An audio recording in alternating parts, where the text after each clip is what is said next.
Olá, como vão todos? Espero que todos estejam bem, com saúde e em paz. Nós vamos iniciar mais este estudo da doutrina espírita com a prece que Jesus nos ensinou. Pai nosso, que estais nos céus, santificado seja o teu nome.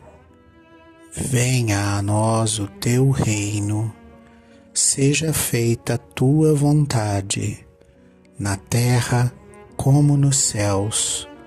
O pão nosso de cada dia dai-nos hoje. Perdoa, Senhor, as nossas dívidas, na medida em que perdoamos aos nossos devedores. Não nos deixe cair em tentação, livra-nos do mal, que assim seja. Nós estamos estudando o livro A Gênese que é uma das obras básicas da doutrina espírita codificada por Allan Kardec. Estamos estudando a Gênese segundo o Espiritismo. Estamos no capítulo 6, que trata da uranografia geral. Nós falávamos no último episódio a respeito dos satélites formados ao redor dos planetas. Lemos até o item 25 e vamos dar continuidade na leitura do item 26. Leitura. O número e o estado dos satélites de cada planeta tem variado de acordo com as condições especiais em que eles se formaram. Alguns não deram origem a nenhum astro secundário, como se verifica com Mercúrio, Vênus e Marte, ao passo que outros, como a Terra, Júpiter, Saturno, etc., formaram um ou vários desses astros secundários.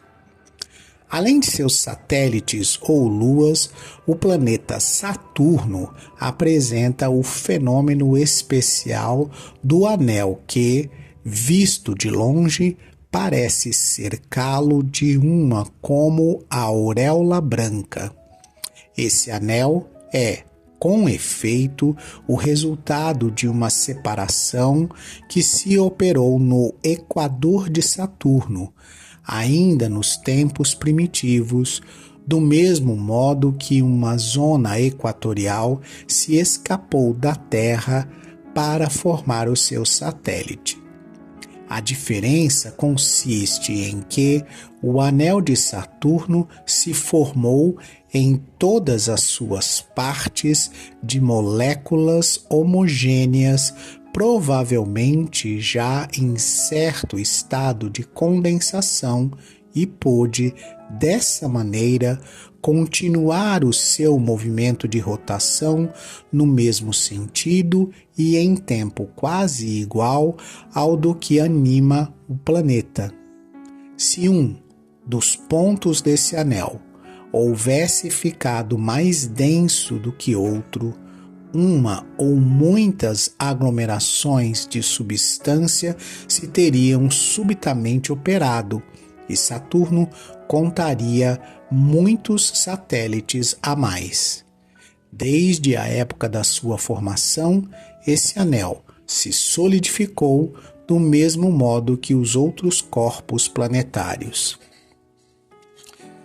Então, nesses dois itens aqui que a gente acabou de ler, o Espírito de Galileu, ele faz uma distinção entre a formação dos satélites, né, das luas aí ao redor dos diversos planetas, e este anel que se formou ao redor de Saturno, né, mostrando que houve uma diferença. Qual que é essa diferença?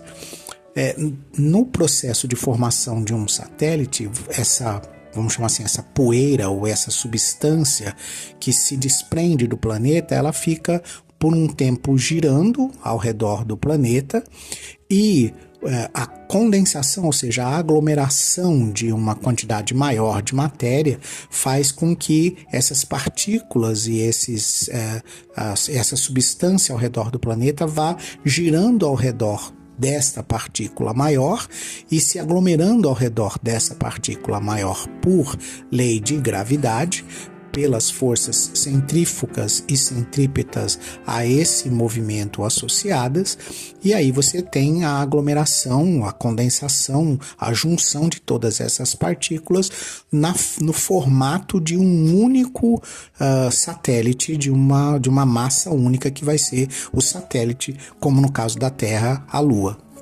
No caso de Saturno, essa aglomeração ela não aconteceu porque não houve a formação de um conjunto ou de um corpo destacadamente mais denso e mais volumoso que tivesse a capacidade de atrair as demais partículas ou as demais substâncias que estavam girando naquela órbita. Dessa forma, as partículas e essas moléculas que estão girando ali ao redor desse anel em torno de Saturno, elas acabaram se solidificando mais ou menos nos mesmos tamanhos, mais ou menos nas mesmas proporções, e acabaram que uma não foi atraída ou não foi aglomerada pelas demais, e com isso a gente tem essa bela formação que é esse anel ao redor de Saturno. Nós terminamos aqui essa questão dos anéis, né, dos satélites e anéis e de como essa formação acontece, e vamos agora para o próximo item, né? O próximo item, ainda no capítulo 6, começa a tratar dos cometas. Então vamos para o item 28. O que são os cometas? Astros errantes, os cometas, ainda mais do que os planetas que conservaram a denominação etimológica, serão os guias que nos ajudarão a transpor os limites do sistema e que pertence à Terra e nos levarão e que nos levarão a regiões longínquas da extensão sideral.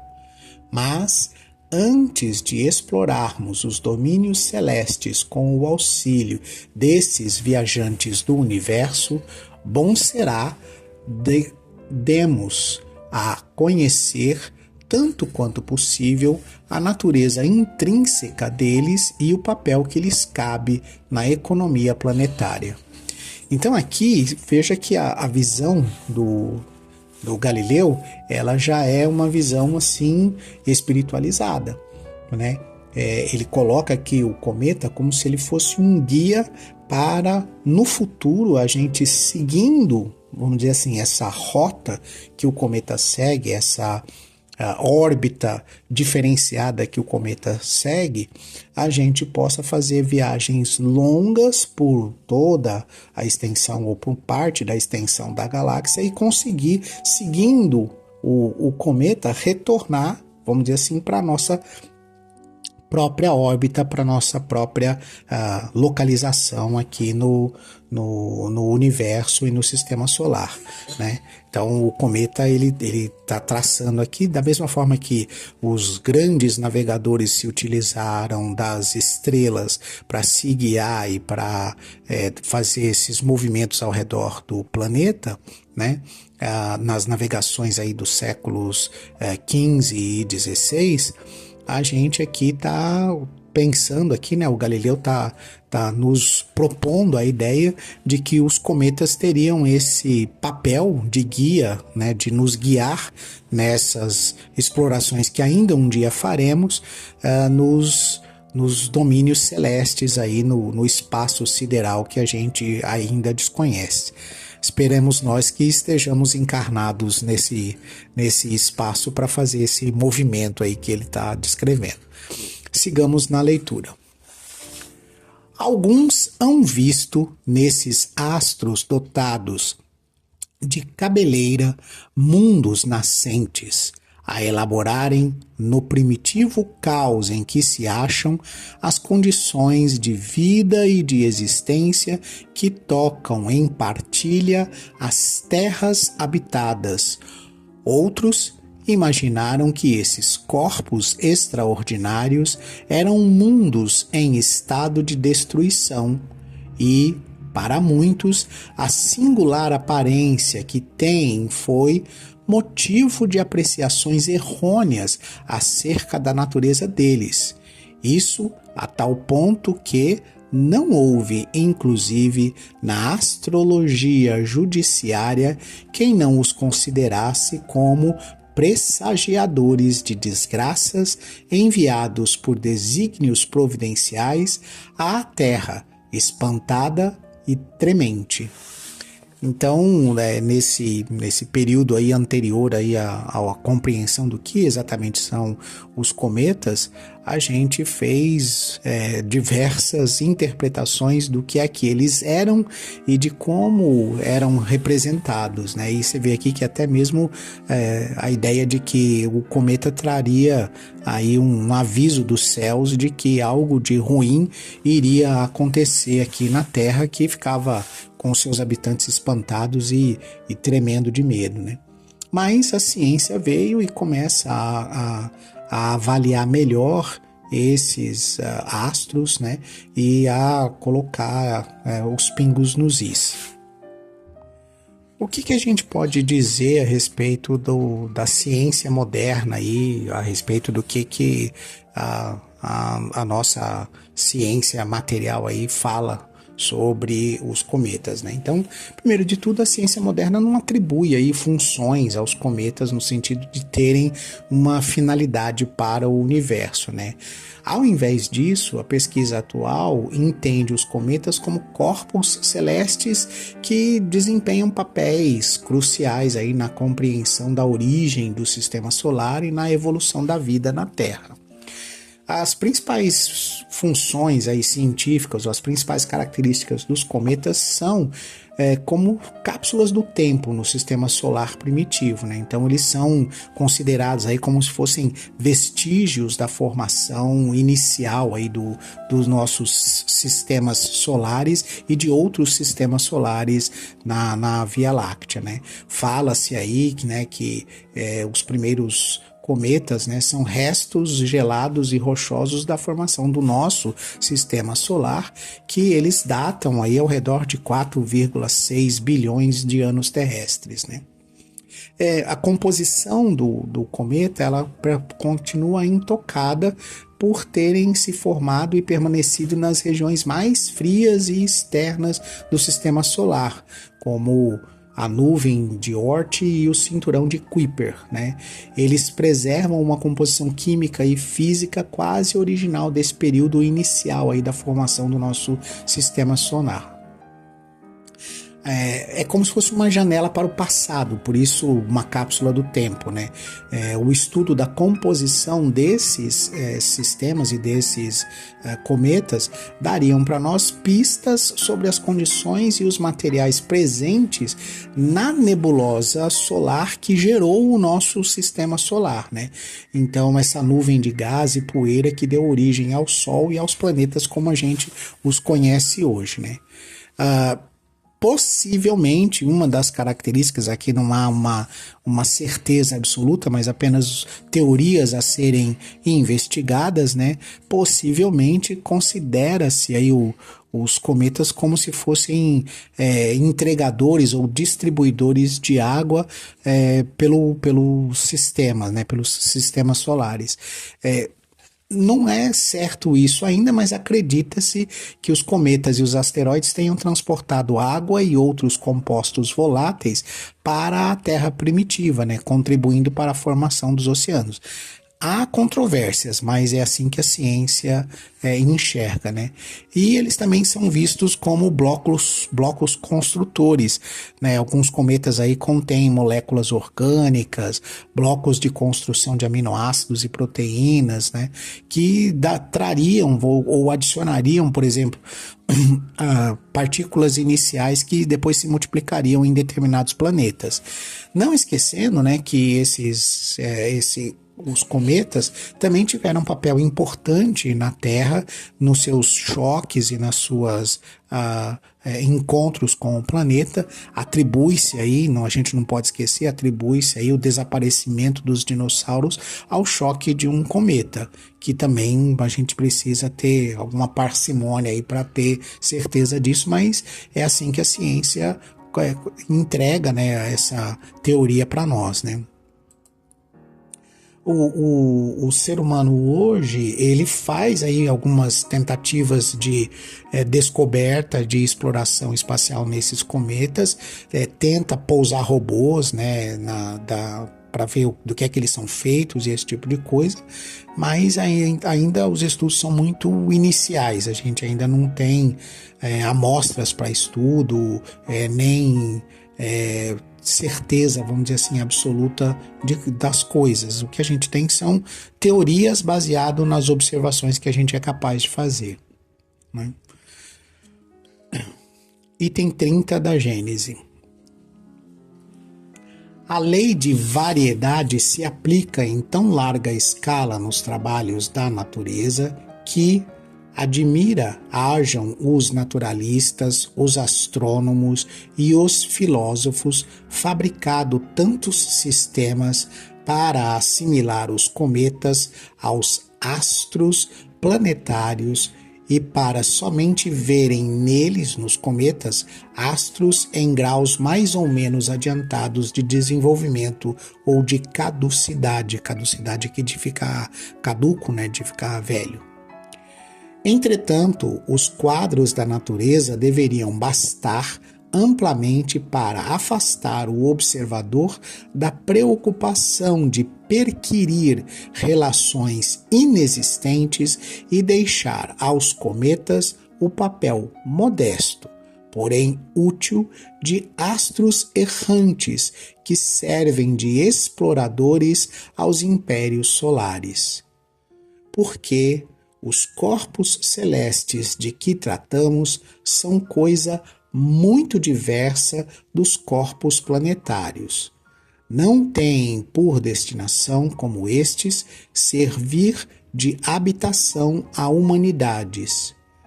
Vão sucessivamente de sóis em sóis, enriquecendo-se às vezes pelo caminho de fragmentos planetários reduzidos ao estado de vapor, aurir nos focos solares os princípios vivificantes e renovadores que derramam sobre os mundos terrestres.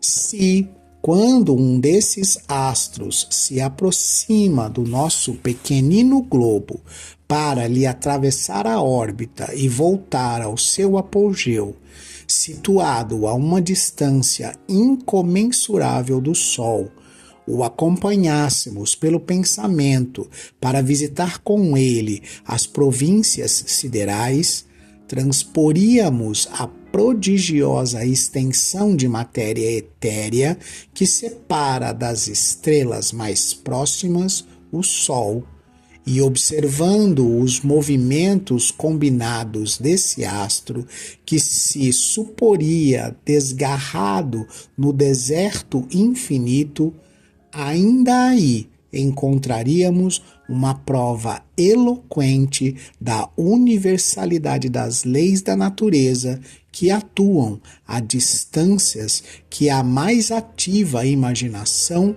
mal pode conceber. Aí a forma elíptica toma a forma parabólica e a marcha se torna tão lenta que o cometa não chega a percorrer mais que alguns metros no mesmo tempo durante o qual, em seu perigeu, percorria muitos milhares de léguas. Talvez um sol mais poderoso, mais importante do que ele acaba de deixar, exerça sobre esse cometa uma atração preponderante e o receba na categoria de seus súditos. Então, na vossa pequenina terra, em vão, As crianças espantadas lhe aguardarão o retorno que haviam predito, baseando-se em observações incompletas.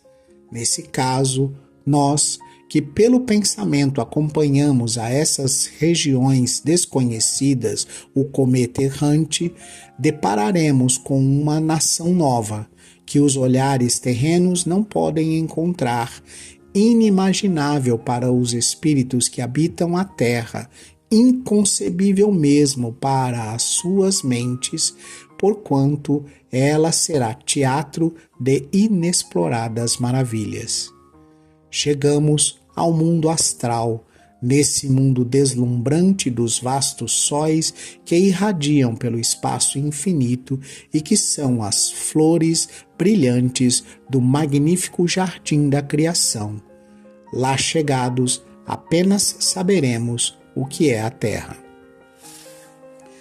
Nossa, poético, né, esse último trecho aqui. Então, o que ele está dizendo, né? Que o cometa ele tem realmente essa capacidade de, ao percorrer não um, mas diversos sistemas solares diferentes, ele vai colhendo, né, nesse processo uma parte de matéria e vai condensando em volta de si uma parte de matéria. E se o destino desse cometa é formar algum planeta ao redor de algum dos infinitos sóis que a gente tem na nossa Via Láctea, na nossa galáxia, né? Nessas viagens que ele vai adquirindo e absorvendo cada vez mais matéria e cada vez mais substância, ele vai se tornando cada vez maior. E por estar maior, ele passando, por exemplo, próximo de um Sol que tenha uma força de atração maior por ser um Sol de volume maior, de massa maior, de tamanho maior, ele pode ficar retido a uma órbita ao redor daquele Sol.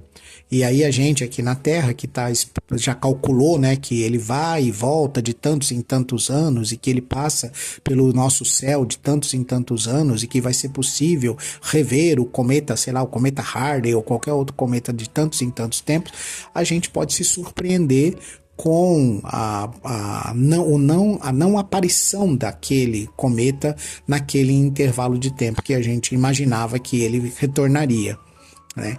E nesse processo, esse cometa acaba retido num outro sistema solar e passa a ser matéria, né? Material constante ou integrante de uma nova habitação, talvez de um novo planeta. Talvez ele se torne um novo planeta, talvez ele se confunda com o satélite de um planeta maior, mas o fato é que ele pode ser atraído por um Sol com mais força gravitacional e isso faria com que a sua trajetória elíptica tão gigantesca acabe por se tornar em uma parábola que vai ganhando, vamos dizer assim, formato e se tornando uma órbita ao redor de um Sol, talvez milhares de anos-luz distante desse Sol aqui, do nosso Sol da Terra, né?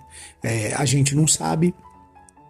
A nossa ciência ainda não evoluiu o suficiente para compreender, o nosso entendimento e a nossa moral ainda não evoluiu o suficiente para termos esse tipo de aula sobre os destinos que a espiritualidade dá para cada criação da divindade. Então, vamos progredir primeiro, vamos evoluir primeiro para que a gente tenha a condição de compreender e de avaliar depois no futuro. Quem sabe a gente até contribua na formação aí de um planeta utilizando um cometa. Eu me despeço de vocês com a prece que Jesus nos ensinou. Pai nosso, que estais nos céus, santificado seja o teu nome. Venha a nós o teu reino. Seja feita a tua vontade, assim na terra como nos céus. O pão nosso de cada dia dai-nos hoje. Perdoa, Senhor, as nossas dívidas, na medida em que perdoamos aos nossos devedores. Não nos deixe cair em tentação. Livra-nos do mal, que assim seja.